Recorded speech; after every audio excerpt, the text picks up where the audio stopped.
Good morning, good afternoon, good evening. Welcome to another edition of Stars, Stripes, and Anfield Nights. Thank you for joining us tonight. And with me, as always, I have CT and Colin. CT, how are you doing today? Doing great. Great to be with you and to talk Reds with Colin and yourself. And how are you doing?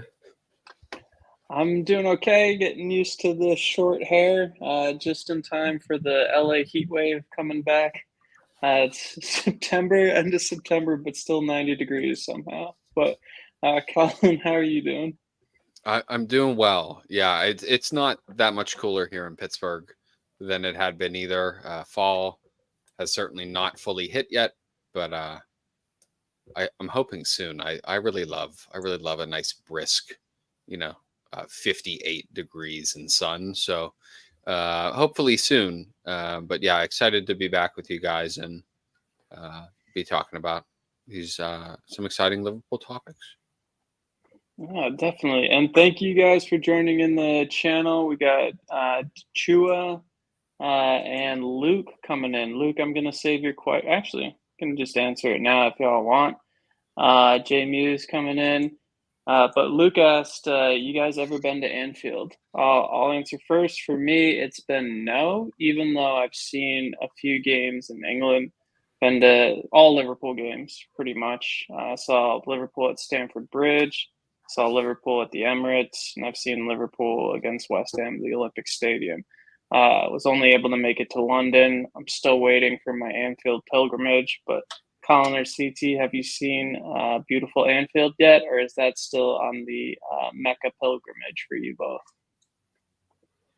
Still on the to-do list for me, unfortunately, but it'll happen. It'll happen for sure. But yeah, it's something on that bucket list. I'm all the way in Australia, obviously, and it's a little travel, but hopefully it happens soon, and we get to a Champions League final, and hopefully I get to see a big part of that, big European night at Anfield.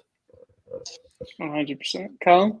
I have not either. I've been lucky enough to now see Liverpool play in preseason twice. I got to see them play at in Ann Arbor in Michigan. Was that summer 19 or summer Shaqiri 18? bicycle. Yes, Shaqiri yes, bicycle. Shaqiri bike. Yeah, right. Literally, I was like 5 rows up, and that was like right down in front of me. An incredible moment.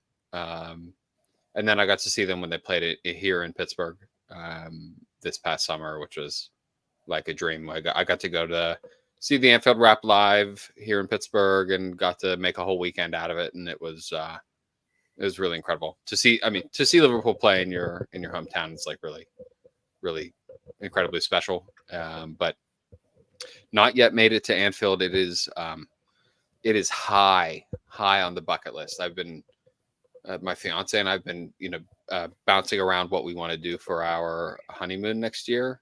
And she was like, well, like, do you want to go to England? And I was like, yes, I do. But we have to go during the season and we have to go to Liverpool. I won't go any other time. And she was like, well, I don't think we're going to do that then because we're getting married in May. So season will be over at that point. And I'm like, it'll just have to wait for another trip.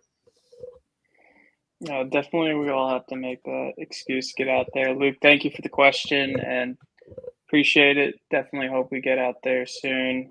Obviously a big wish, dream, and check mark for us to get off. Definitely am jealous every time I wake up at 4:30 in the morning for those match and see like Kevin from the LFC transfer room like posting a photo from the stands at the Cop. A lot of guys from the chat are season ticket holders or are able to see games regularly. So definitely not jealousy, but definitely something everyone from outside of the country wishes they were a little bit closer to, but still get to hopefully fulfill that in the near future. But again, Luke, thank you. I feel like we should coordinate the LFCTR. Like if we're all gonna, if everyone's gonna go and we're like from out, whether it's us from the States or CT coming in from Australia, or like even just like some of the other guys coming from like around England or around Europe, whatever. I feel like we should try to coordinate it. If someone's going, we should try to just see if we can all go, or as many of us can go as possible. I was able to catch the Liverpool West Ham match at West Ham, the Olympic Stadium last year, and I was able to see Charlie, Neil, and Kev, and that was a great time. But I think the day got pushed. It was one of those ones where they rescheduled a match. Yeah. They're like, oh, it's Saturday, and then like 2 months in, or after like months after I'd made the plans, they were just like, actually, the game's now on Sunday. So I had left like planning Sunday, and I missed the Tottenham game where Jota scored that like goal 4-3, and that would have been my first time at Anfield, like that. But let's get back to the happiness side of things and back on track. Apologies for the side chat, but again, Luke, thank you for the question. If anyone wants to ask a question or has a comment, please throw it in the chat over on YouTube, or I believe we're getting them on X now too, and we'll be happy to pull them up. But first topic for tonight's agenda is Trent Alexander-Arnold contract updates. So Paul, Joyce, and Fabrizio Romano have confirmed that the Liverpool star wants to stay. He himself has indicated that he wants to be captain. That's an aim of his, but the rest is out of my hands. We discussed contract renewals and how this will affect the team going forward. So that's going to be the question that I pose to you guys. CT, I'll start with you first. Trent coming out saying that he wants to be captain, but it's out of his hands. He basically says he's not, like, the contract saga is not going to be played out into the news. But even that kind of comment, what do you get the feel for the situation from Trent from those quotes, that he wants to be captain, but it's out of his hands? Yeah, I guess, it makes me feel more confident that it's just a foregone conclusion. It's just, unfortunately, we want it to happen ASAP, and it's taken a little bit more time than us Reds have been hoping for. But, with that said, you think that they're just ironing out, the fine details about, role. It's not just about the money, and I think it alluded to that in the articles that, and Trent's speaking about, wanting to understand the direction, of the team under Slot. Looks like just him and among other players, including Salah, are really appreciating being just under a different voice, a different perspective, and some people interpreted some of his words, regarding previously under Klopp about, being a less appreciated defensive player, and him wanting to sort of make that known that, he, in striving to be the best defender, in the world, and at the right back position.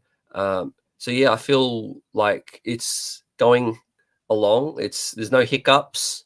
I think we're getting closer. We're getting closer to more news, and then hopefully finding that mutual agreement. And I feel good about it.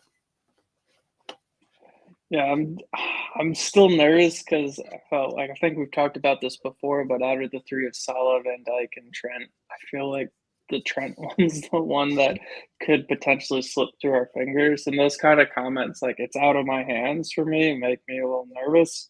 That combined with like him saying that trophies are the most important for him, that he wants to win and amass trophies. And I think he's done everything at Liverpool.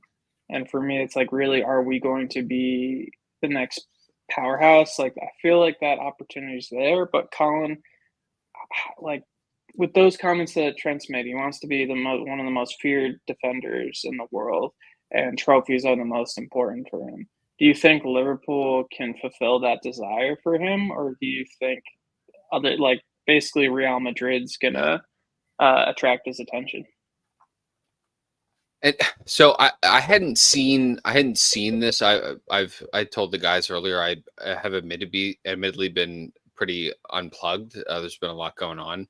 Were his comments made directly through Fabrizio Romano? Like, was it made directly to him? No, I think it was like interviews, right? I believe. Yeah, it was like an interview with The Athletic. Yeah. It's very interesting to me.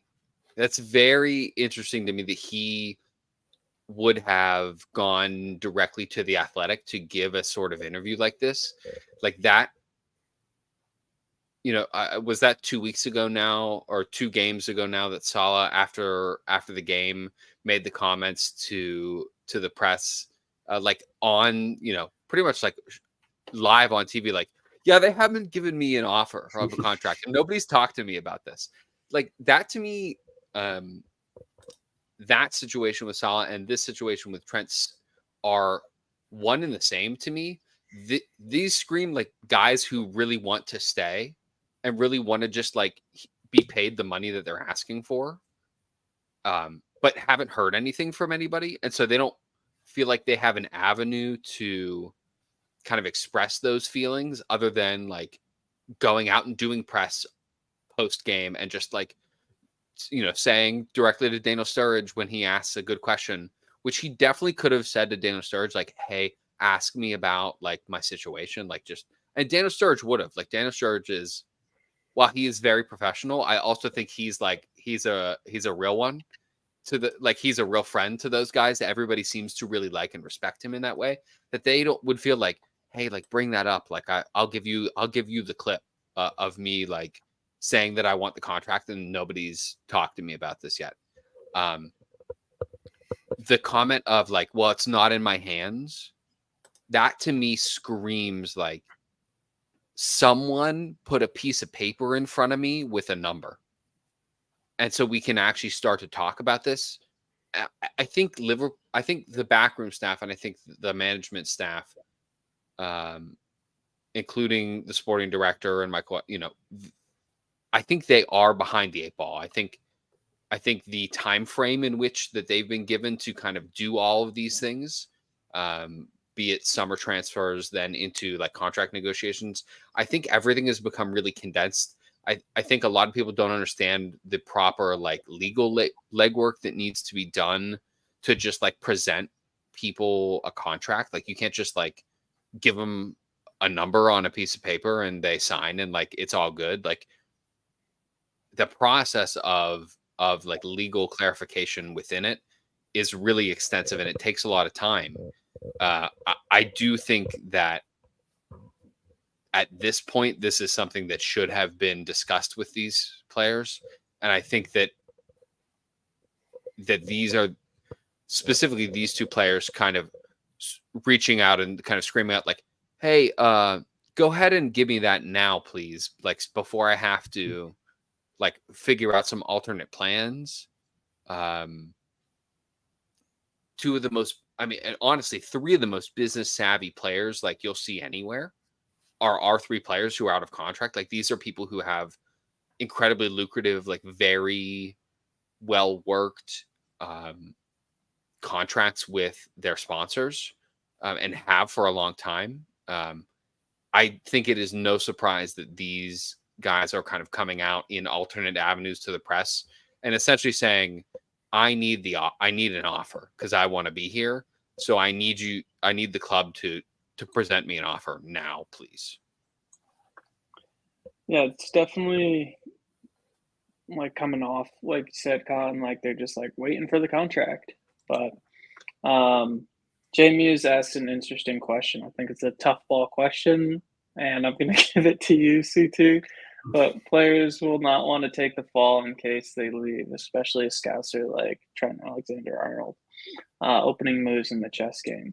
Do you see any kind of situation where it is like that? I know that I've read about Steve McManaman and Fernando Torres cases where it was the opposite, where the club was basically throwing them under the bus and saying they wanted to leave and everything. And then you hear the story from the player. It's like, actually, like I was asking for a contract, or I think McManaman was like, they tried to get rid of me a year before I left on a free.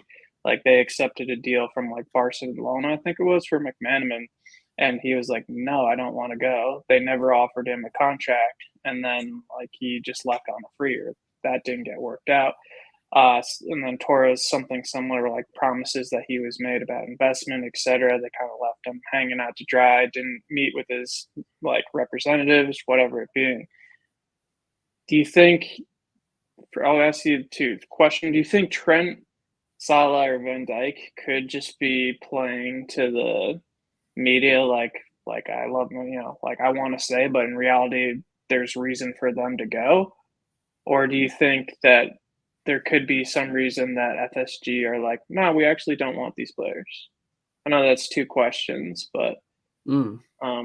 do you like whose side? Do you think it's as complicated as that, or do you think Collins got the nail on the head with it's just taking time to ensure the contracts are right?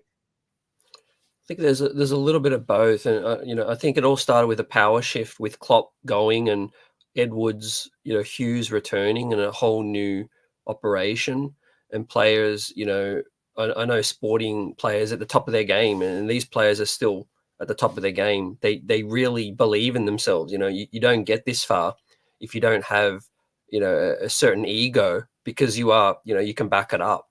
So I think they know what they're worth. As you said, they're really they've got a great finger on the pulse in terms of knowing their worth to Liverpool. But I think they also want Liverpool to reciprocate. And I think Hughes, we all know Edwards, shrewd operator. Hughes, there's a lot of reports come out that Liverpool are relaxed about it, and I think these players might just be a bit like, hey, it's all good to be relaxed, but we want our futures sort of sorted. And I think at the beginning, the players were maybe exploring options because Slot, before all this magic started happening, the players wanted, to see it unfold. It started from obviously after the Euros, players got back late. They heard good things about Slot, and then they've got to see it for themselves. They got to see pre-season and how good that worked out and how good the start of the season has been. And I think they're on board now. That's why they're sort of seeing this player push a little bit more. But Liverpool have just been sort of chill about it all this time. Because obviously one thing about Edwards and Hughes is they don't overpay. They have their price. FSG work to a very specific model, obviously. And like you said, these contracts are very intricate in terms of, maybe bonuses, things that they need to reach in order to get what they want. So I think, there's a whole list of sort of complex issues, but I really think that the players are fully on board now. But I think the club was probably the reason why things haven't happened as fast as they could.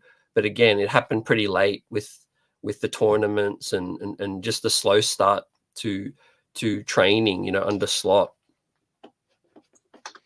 Yeah, I totally agree there. I mean, yeah, it's just one where you wish it would be wrapped up as soon as possible, but never works out like that, or rarely does. But Colin, we'll kind of wrap up the contract talk, and I'll throw a hard ball for you, just as fair for CT. But Ready.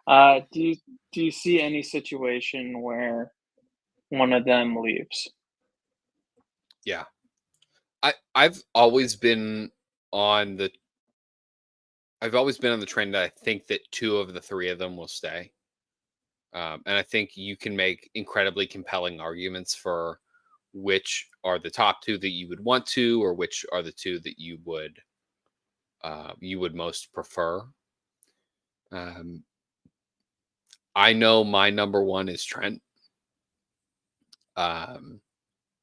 I also know that opinion is deeply biased as someone who played that position, as someone who is very much a homer, a like hometown, like loves the place that or feels a very like deep connection to the place that I am from, and our connection to the city and the people. So like to me, Trent is the one. I also think that like an under talked about point with like giving these kind of players contracts, or kind of an argument for giving these players contracts, is the kind of lack of unrest that it would cause, that or the unrest that it may cause in the dressing room if you, as a club, like essentially refuse to do business with them above a certain point. I think that in and of itself is worth, or potentially worth, the price that you would have to pay to re-sign those guys. I'm fairly sure at this stage in their careers that Virgil and Mo understand that they're not going to be given 4-year deals, or 4+ year deals, and that they probably are looking at a 2-year extension, which I think is very reasonable for the both of them. I think that's the kind of deal that the club need to be doing. Trent is the only one that if you give Trent a 5 or 6 year deal, you with pretty high confidence know that those are going to be the best 5 to 6 years of his career. He's what, 25, 26 now. So gets him to 31. And that's the prime. So to me, that's the one that's the priority. And I just hope that the analytics don't get in the way, I guess, of doing something that is, because you can't really quantify that kind of dressing room, the dressing room feeling there, or making sure that everybody is, as a team, like they're settled in their relationship with the club. And I think that giving these players new deals goes a long way in not repairing relationships with the club, but kind of garnering, good vibes or good feelings from the players towards the clubs. No, hope you're right. I hope so. I'm trying to be positive. I have a terrible feeling that Trent's going to go to Madrid. You guys may never see me ever again. And I don't, not just you, no one will ever hear from me ever again. Like, where'd Colin go? He crawled in a hole. It'll be so upsetting to me. Like, I'll be really, really distraught. I'm wondering, just for me, it's just Salah, I don't see where he could go from there, and just with records on the line, like him playing peak, I think he'll want to milk as long as he can. Van Dijk, similar. I don't think there's a step up for them, really. I'm sure you could go to a Barcelona or something like that. Maybe that's something that could intrigue them. But Trent, I feel like that's the one pivotal point in his career where this is the stage where if he's going to leave, it's probably the best time for him as a person to leave. That's what I guess scares me the most. And especially if he's if I get these guarantees, I'll be captain, I want to be one of the highest paid players, and FSG are just well, you're a right back, so you're not getting above this amount. The and analytics don't say that your position warrant that kind of pay. Yeah, I mean, so that's the fear. I mean, you're right about that. I just you will not catch me watching Spanish football ever. I'm not watching it. I'm going to pretend like it doesn't exist. I don't want to see highlights. Radio silent from me. You will not hear from me. Before we move on, CT, just give us your gauge. Are you optimistic on all 3 contracts getting done, or do you have any doubts? I do have some doubts, I think, but I don't have doubts towards one specific player more than the other. I think they're all just as likely to sign, as back with the club, because it makes sense. It makes sense from many perspectives. They're a huge still part of the team, a winning team, and every player wants to win. I just think, once again, I think this is really down to Liverpool. Edwards, Hughes, I think they're playing it pretty calm at the moment. And I think the players, are pushing things a little bit. Obviously, agents, we've seen the whole debacle with Casado and that, and don't underestimate agents playing a huge role in this. They've got the player's voice, their voice. They've got the player's ear in terms of that, and the agent could always be saying, look, they've offered this, but we we're going to reject it, or what do you think? I feel like you're worth more. Let's hold out for a little bit more. It's always the agent that's sort of, having those negotiations with the clubs. Of course, they go back to the player and they'll get the player's opinions and all of that. But yeah, look, time is nigh. We're getting to October soon, and then he can talk through to clubs come January. And look, if it hasn't been done by January, then all bets are off. Like Real Madrid, I made a little joke in our group chat after the Milan game with Trent playing those balls, the San Siro, and in a European huge win. I said, look, if Madrid scouts were watching that game, and I'm pretty sure they would have been, they'll be salivating at getting the player like that would fit right into their team. But look, we're in the box seat, like Jay Mew said, there's nothing that can get to a player like the heartstrings.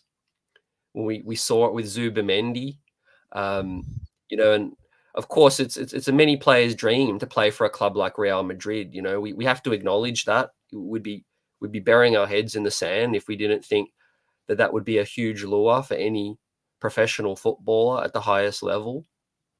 But what's higher than that or equal to that is to give a boyhood, player, a fan, growing up, captaincy, a huge deal, and a huge role for their team, which happens to be a very, very top team and a team that can win trophies. So yeah, I like the thing I'm feeling more positive about it. I like this talk about Slot and him, and there seems to be a lot of respect. So I think if the Slot thing got off to a rocky start, then that might add more fuel. But I think things seem to be going well with that relationship, and it's just all about dollars. I think it's all about the business side of getting that done. Yeah, definitely agree, and definitely I'm happy to see that first substitution kind of clash, which resolved, and it's nice to see them. Trent speaking highly of Slot, totally agree. Just I'll wrap saying I always say this, but we just need to get Steven Gerrard to go to Trent's house with the contract and just have him be like, "Here's the contract, sign it." Because I would pay to see Trent have to say no to Gerrard. But fingers crossed, as you said, CT, we're not in January going, where the hell are the contracts? But I'll take this moment to just quickly say thank you to everyone who's watching. Thank you to everyone who's participating in the chat. We really do appreciate everyone who tunes into these streams each week. If you have any questions or comments, please put them in the chat and we'll bring them up. Okay, so we're going to touch down, I guess, if we haven't reveled in enough positivity yet, which we haven't, we can start with recapping the Bournemouth game over the weekend. We don't have to go over it too much because I'm sure everyone's watched the Darwin Nunez goal to where they have it imprinted on their brains and can sing Diaz's praises as from the beginning of the season. But Colin, what for you were the most important things to take away from the Bournemouth game? It could be simply defined to me as winning games that you should win. That's a team you should beat. A team that I think is really well organized, who has a coach and a manager who is really quite good and will, regardless of where that manager goes, will continue to punch above his weight. I don't think that team is terrible. I think that team will stay up. Provided they score enough goals to do so. But the rest of their play, to me, will keep them up. It's a game at home against a bottom 7 team. You have to win. That's why to me the Nottingham Forest game is so disappointing. Because that game, that manager, what he wants to do, what you know what their style is going to be, you know what their tactics are going to be. Now, I'm not saying that it's easy to play against a Nuno team. It's in fact exactly the opposite. It's incredibly difficult. He's going to pick big burly dudes who are going to rough you up. But you have to, but you know that is what that they're going to bring. He's not he's not someone who's going to hide the way that he sets up his team or the way that he has the tactics. He is just going to have the plan that he has for 90% of the games. He's going to go out there, and then it's going to be really hard. There's times where you're going to expect that, like, Liverpool, we're not going to be perfect. Like, the perfection may never come back for any team in the Premier League ever again. Like, I don't know that there will ever be a season where you get a 101 point and 98 point, 101 point first place and 100 or 98 point second place finisher. I don't know that will ever happen again. But you have to beat bottom 7 teams. And those bottom 7 teams, how they're going to play. That they're going to be an annoyance too. Yeah, I totally agree with that. I was definitely on the side of someone who was very disappointed with the Nottingham Forest loss. As I say, I can accept blips happening. Some betting in time with Slot and the tactics, everything like that. But it was inexcusable. The finishing was terrible. No, it was like the sloppy passing. Sloppy. Our play in the final third was awful. And genuinely, and this, I don't think this is an excuse. I think this is literally, genuinely something that Liverpool struggle with is, we have so many players out on internationals for that break, as opposed to a team like Nottingham Forest who do not. They're able to sit and prepare while our players are playing for another team, and then we come back and have 3 days to prepare, and then we have another game. And that to me, the lack of energy was hugely apparent. Definitely problematic. Kind of the ultimate trap game, but still, like you said, Drew, like, just a disappointment. Like, that game sucked. It just was awful to watch. You knew how it was going to be, and then it was exactly how you knew it was going to be. It was a miserable time. Yeah. Well, raising the spirits a bit more towards Bournemouth, CT, what were your big takeaways from the Bournemouth game?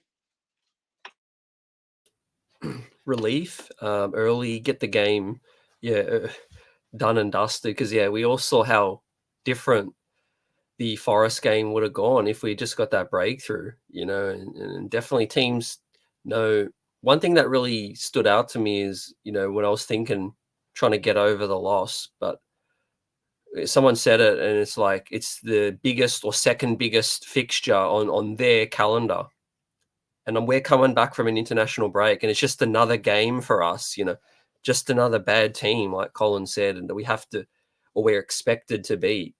But if the mindset of the other team, it's like, no, this is our cup final. Like, we're coming to Anfield. We have to be ruthless, and and so we saw that, and they were up for it, and we just weren't. And these high level games, they're won on the margin sometimes. Yes, no one can doubt that Liverpool have head and shoulders much more talent, much more quality, and a higher payroll. But some of these games, they're all professional players, and they do come down to the fine margins, saves, tackles, and decisions made. And obviously it was one individual kind of defending error, I felt, from the Connor Bradley situation, and one really well taken goal by Hudson-Odoi. But with Bournemouth, it was completely different. It was like, the Liverpool of 4 years ago, the title run. It was just ruthless. It was clinical.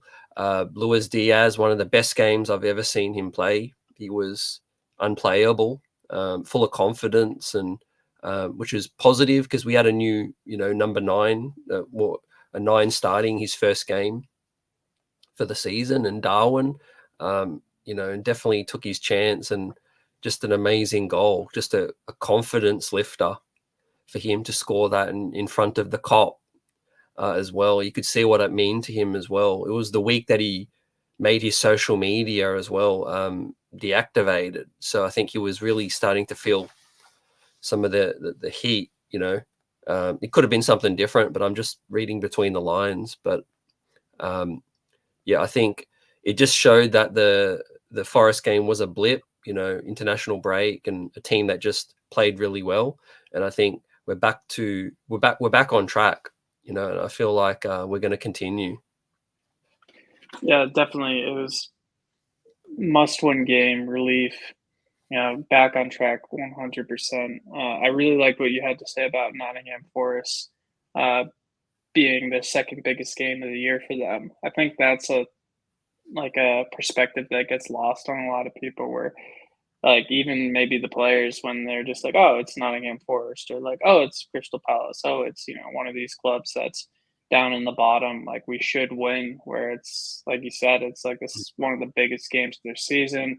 It's going to be, everyone on TV is going to be watching that fixture. This is the chance, especially if you're a player on one of those teams, to be like, if I put in a performance like that, eyeballs are going to be watching this game. So that's why I always like, even after I think this always happens, but we'll beat like a Man U, I think the other year, where it was, beat them like 7-0, and then what was it? I think it was Bournemouth or Nottingham Forest or somebody like right after that lost 1-0. And like, it's like, for me, that like I always get the most frustrated at that, because it's like I feel like that game doesn't count now. It's like that 7-0, while that's legendary, everything points wise, it's like, you just gave away 3 points, same as that could have been. But just further proof to me that, like, even at the highest level, that sports are played in an emotional space.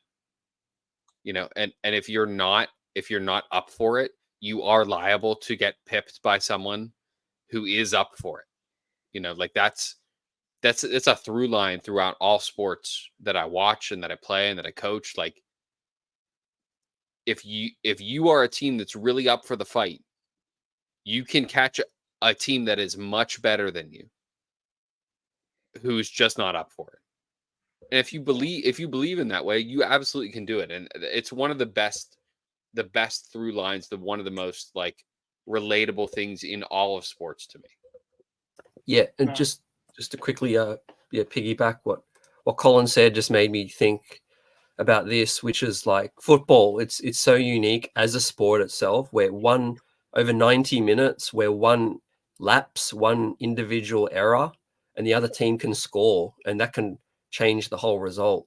Similar to, you mentioned as a boxing match, you switch off for 1 second and a boxer has a puncher's chance and you could get knocked out.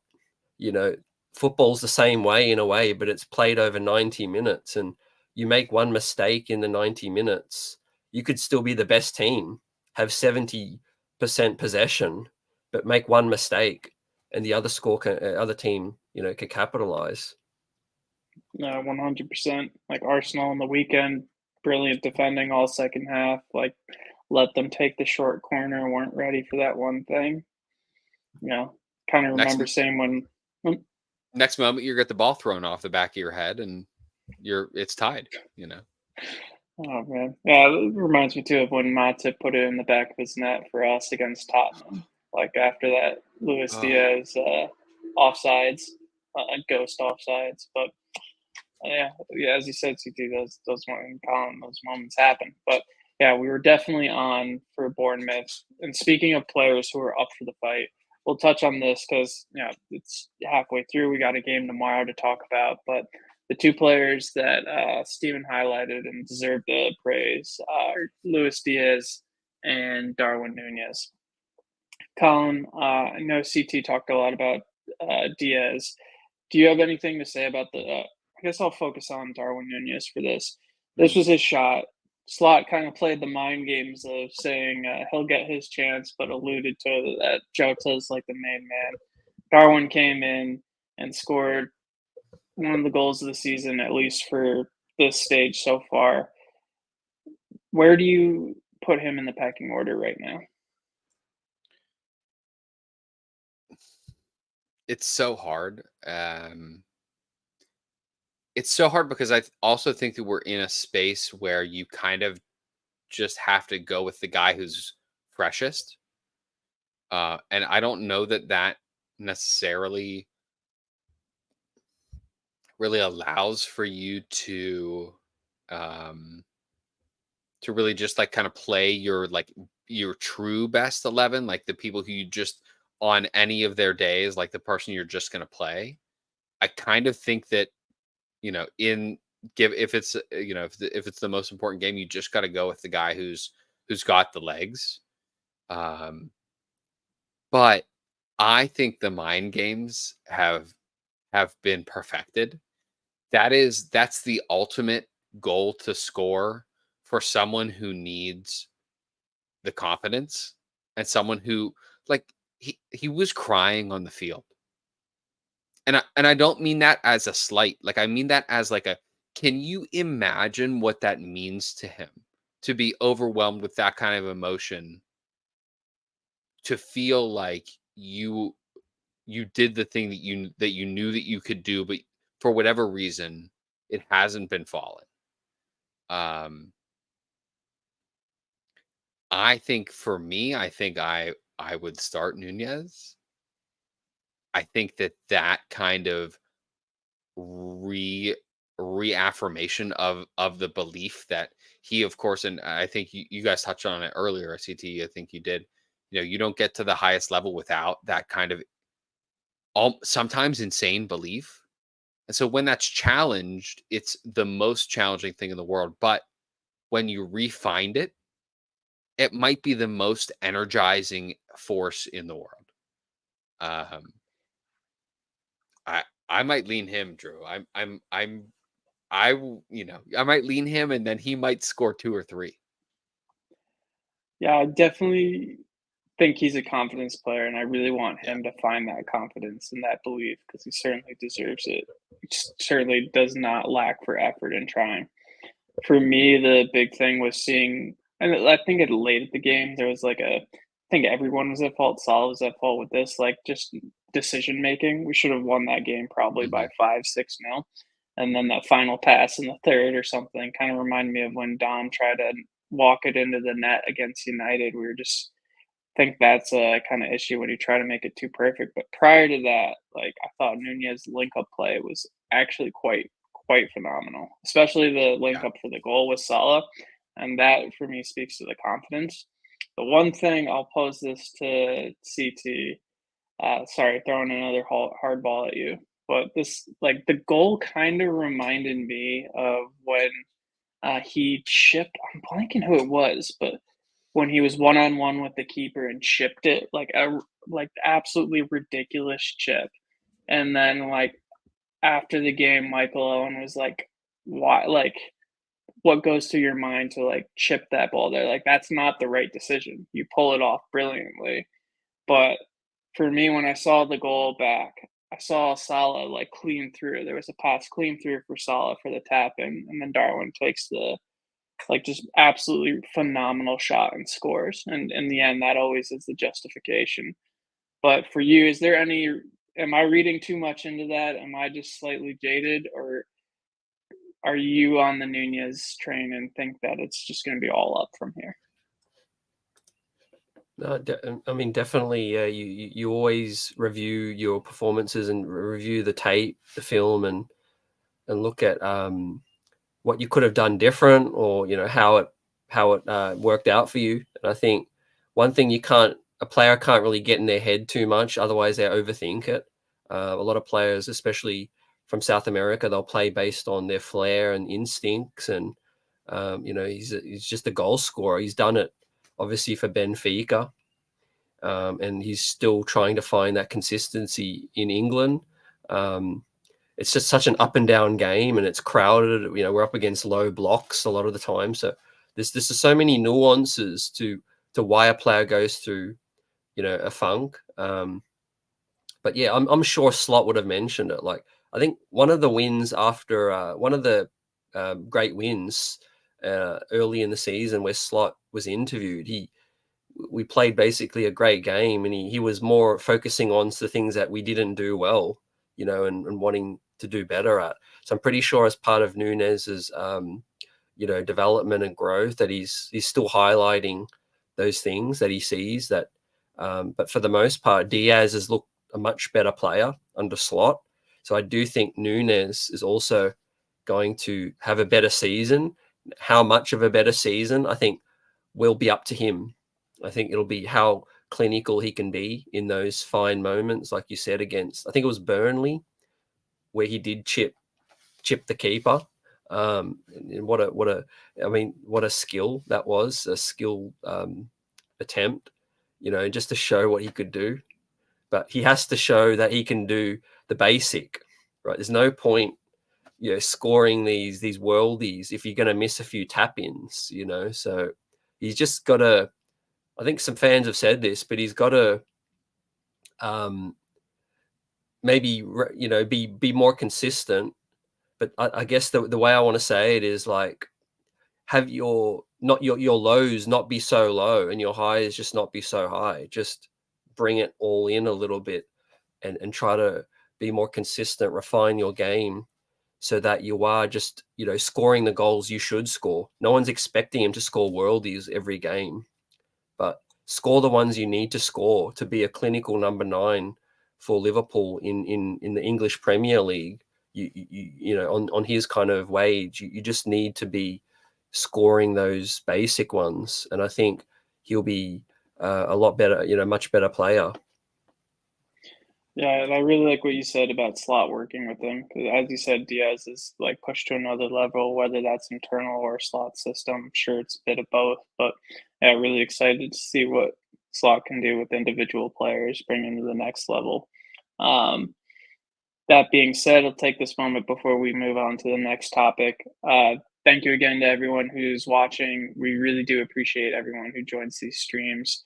If you have any questions, please throw them in the comments and we'll bring them up.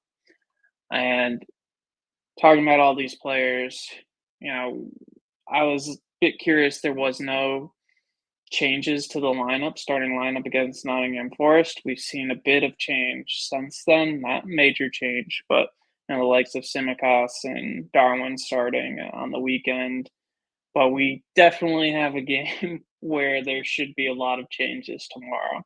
And that's against West Ham. It's at home. It's a League Cup fixture. Even though Slot, I think the quote was that he's going to start like the strongest lineup or something like that. Colin, what do you think of the game tomorrow? How should we approach this squad wise or starting 11 wise? And who do you think will start? Yeah, I think it does really offer a chance for some rotation. I think a good example is Simicas getting the start, getting the majority of the minutes. I think Chiesa would be, you know, would be awesome. I'm a big believer in his skill set. Chiesa, I think he can really be something special. Speaking of, you know, maybe just a guy who needs some belief and a good run of some luck health wise. I mean, just in the, you know, the generalization of his career, like just, you know, a season where he doesn't have any like bigger gaps would be awesome. You know, I think the lineup will look pretty strong. Especially in comparison to last year, where you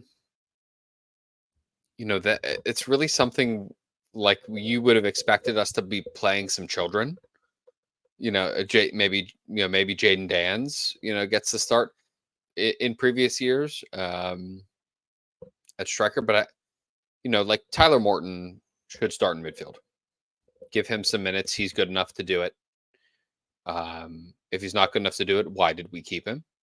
You know, like what are we waiting for on him?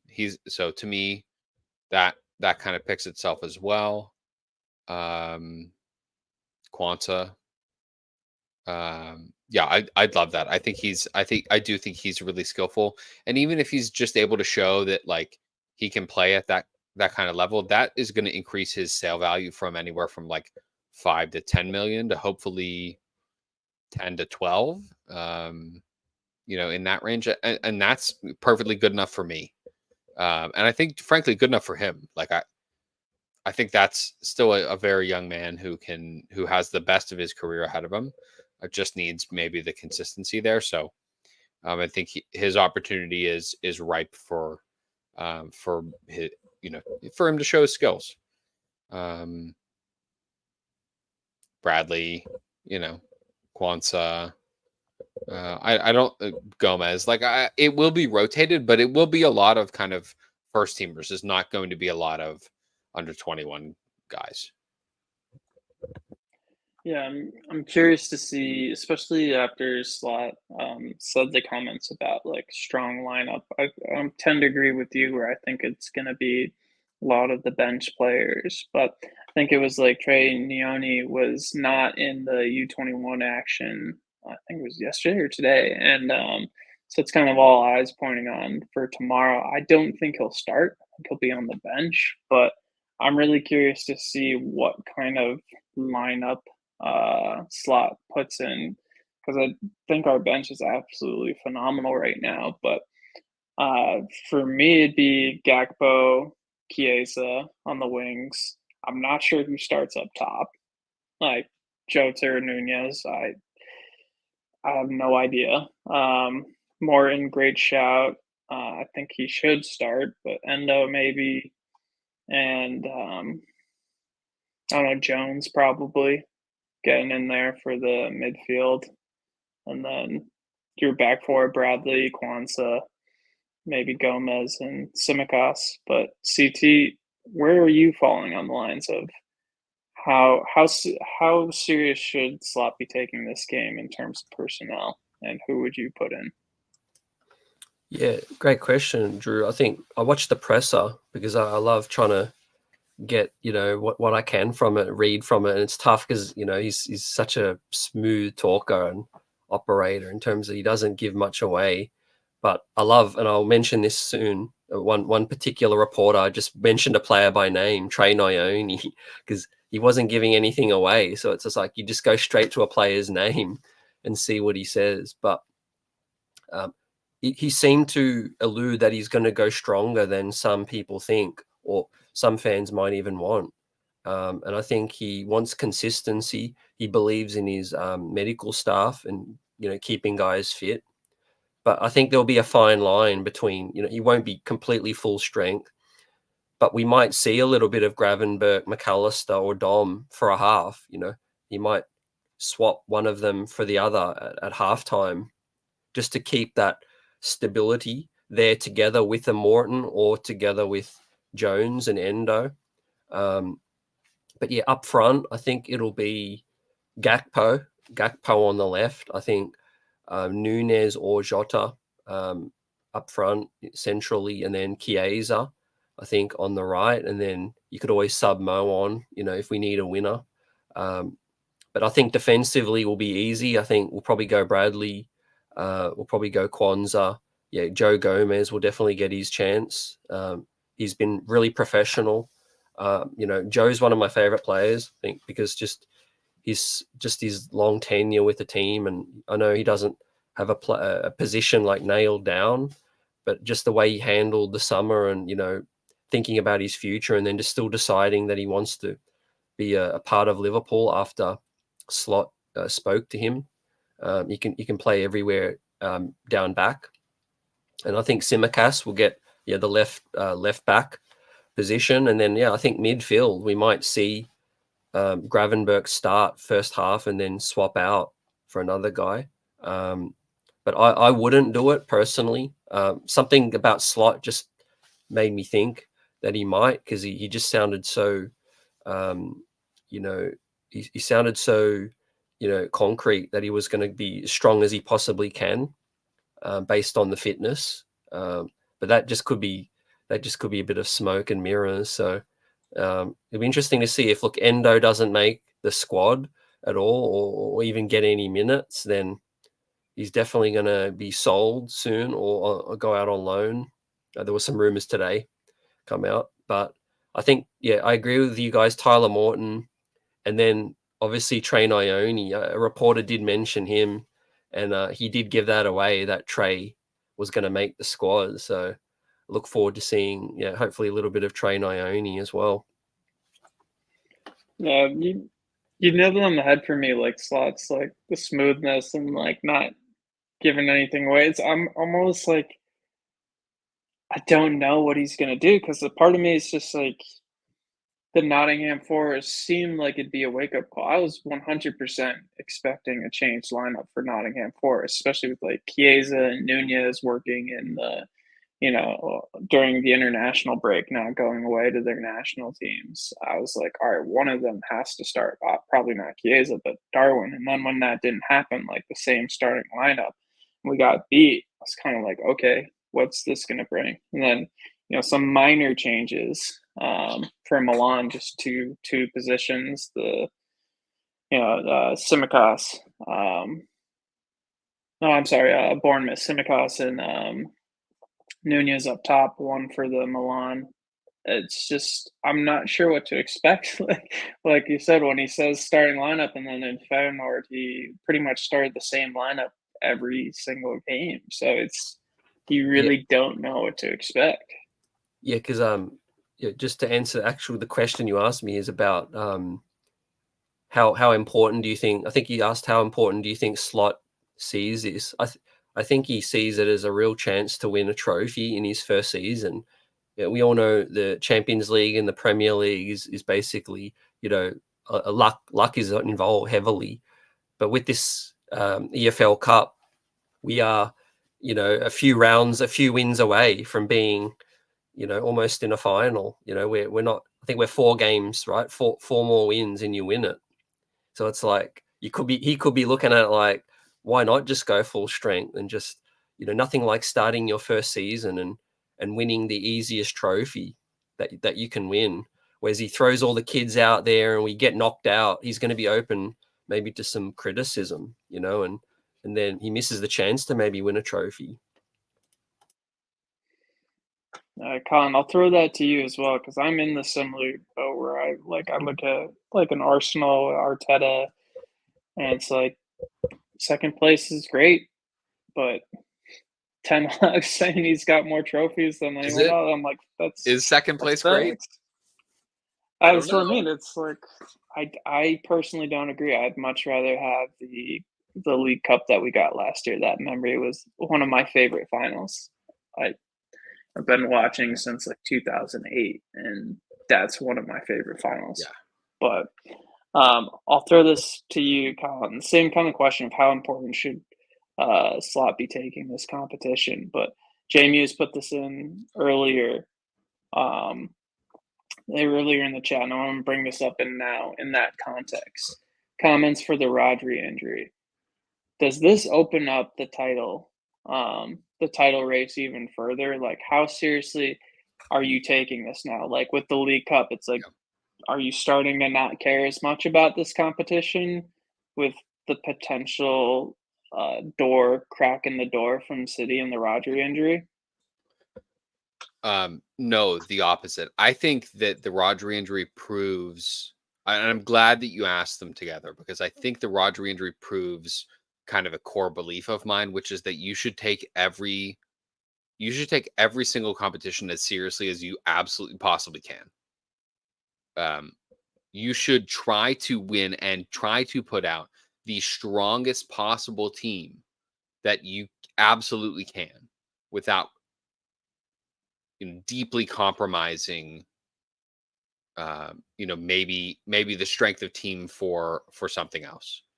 Obviously, Liverpool played 2 games in 24 hours across the sides of the world. Those are mitigating circumstances. Like, you physically cannot put out 2 of your absolutely strongest teams to play 2 different competitions in the Club World Cup and the Carabao Cup across the world. Like, we had to play the kids. In this case, I think you absolutely play the strongest players available. That you like most reasonably think can get you the job done. Winning competitions is the paramount. To your point, Drew. Like, what second, fourth place we got fourth place in Europa League, didn't we, losing to Atalanta? Like Yeah. what? Okay, congratulations to us. Like we made a good run at it, and no one cares, and like we don't care.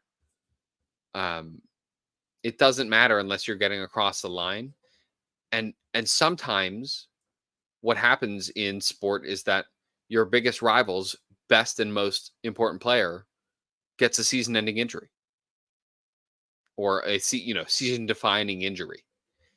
I frankly would have a hard time believing that he's going to come back and play meaningful minutes for them in any competition for 6 months.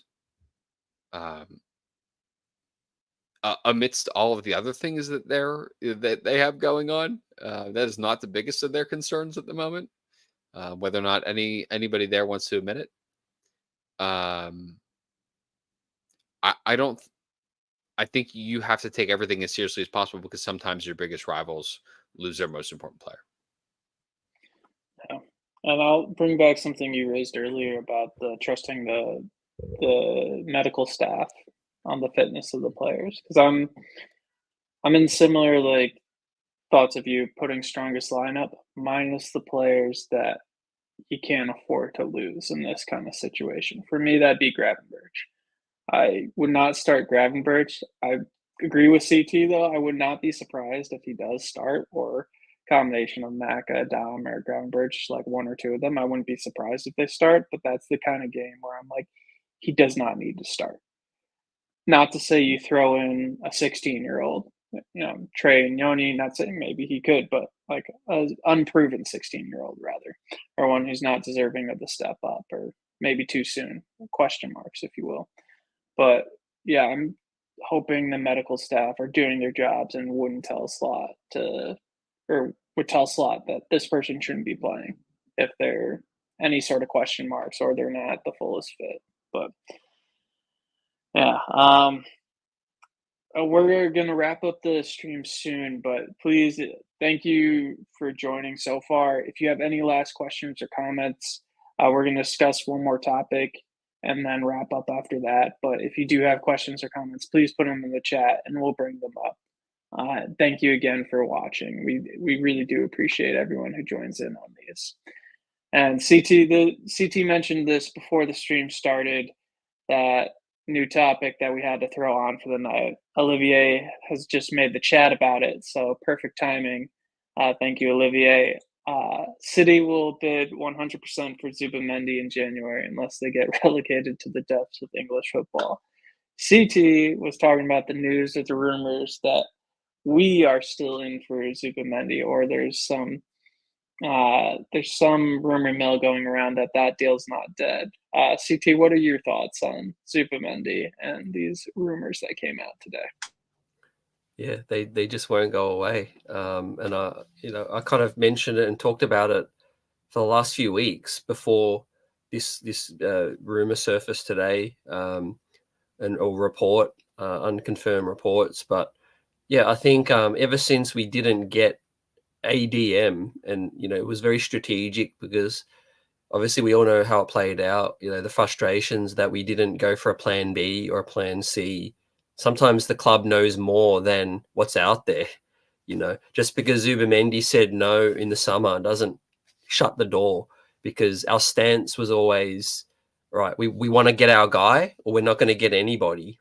So, and he didn't go to another club. Like you typically miss out on a transfer target, they go to another club, but he just simply stayed at his club. So I think the door was always slightly ajar in terms of, but other things have happened since. He hasn't got the new deal with Sociedad. He hasn't got a new contract. Sociedad are losing. We're winning.